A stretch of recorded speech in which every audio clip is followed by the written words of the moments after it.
leading to disturbing scenes like this one of a preschool student being taken into police custody. Okay, she's gonna have to come with us now. Okay, Kai, you gotta go with them, baby girl. Kaya appeared not to understand what the police officers were doing. What are those for? No, I wanted to come. No, I was in school. I just saw you. No. When children are in crisis, you don't call in a police officer to make it worse. What you do is you call into your support staff. You call into the nurse. You call into the social worker, the school counselor, the school psychologist. An award-winning documentary breaks down the preschool to prison pipeline. And joining us this morning is the director and producer of the film, Dr. Karen Baptiste. Good morning, Dr. Baptiste. Good morning. Thank you for having me. Oh, my gosh. It is so hard to watch that. How old was that child, first of all? 6. 6 years old. And she probably didn't even fully turn 6. She was in kindergarten, so that's 5, 6. Oh, my goodness. So as a teacher in the Bronx, you actually witnessed this firsthand, this prison or this preschool to prison pipeline. Yes. How old are the youngest kids then that actually get suspended? And where do you see this leading to down the road? Kids as young as 3 and 4 are being suspended and even expelled, having handcuffs placed on them. As you saw in that footage, Kaya was taken to the police station, and everything that we teach our children about don't talk to strangers and protecting them, not a single adult in that building went to the police station with her. She was put in handcuffs and sent with a male alone in a squad car and even taken to a police station and had her mugshot taken.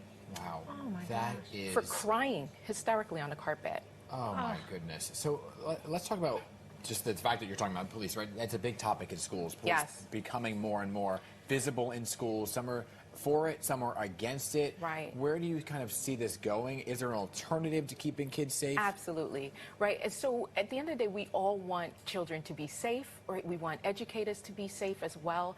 It's knowing when do you need to involve law enforcement. Yeah. This is really about utilizing the resources of law enforcement when it's not necessary. School matters that are now becoming a police matter. So children crying on the carpet where it's uncontrollable, you don't need to call in a police officer. We're actually wasting resources of police officers when we're calling them in because they're not trained to deal with a child in crisis. So when you look at the school system, what we need to do with our teachers is actually retrain and get school social workers, psychologists, counselors, nurses.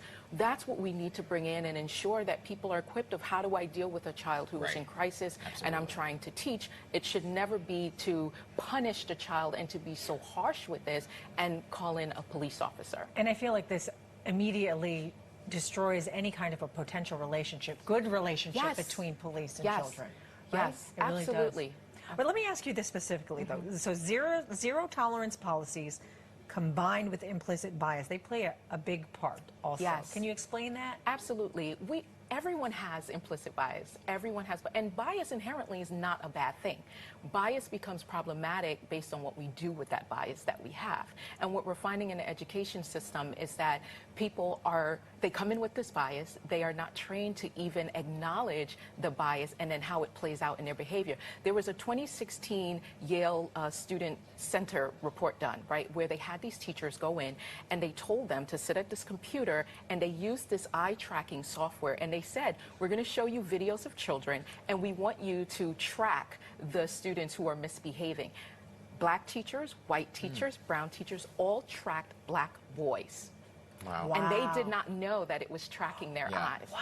And that's what they found. And so this is the type of training and support that is needed in teacher prep programs, leadership prep programs, where we just acknowledge what is the bias that I have. And oftentimes people don't walk around thinking about daily what their bias is. Yeah, right? and then on the flip side of everything, on the back end, there's the whole thing that happens after somebody is taken into custody, right? There's the whole sentencing process that plays out. Your documentary highlighting that as well. It does. Yes, and so that number, right, when you look at black students represent 18% of the population in school, but they account for 43% of the arrests in school. So there's a huge disproportionality when we start talking about arrests. When we look at children with disabilities as well, this is not just happening to children of color. This also happens to white children, children with disabilities. We have 1.5 million approximately preschoolers in this country, and 7% of that population is students with special needs. However, they account for 2.5 times the amount of suspensions and even arrests than their non-disabled peers. Yes. Wow. Some of your findings are so upsetting and disturbing, but hopefully it will lead to positive change. Yes. So we appreciate you being here this morning. Thank you for having me. Thank you. And you can actually have, there's screenings as well? Screening just real this quickly? Sunday for the Bushwick Film Festival. We had our red carpet premiere last night, so Sunday at 3:45 at the Williamsburg Center, Williamsburg Cinema in Williamsburg, Brooklyn. Gotcha. Wonderful. Yes. All right. Thank you so much. Thank you. 8:39 right now. Coming up, the page-turning stories you'll want to add to your reading list as we celebrate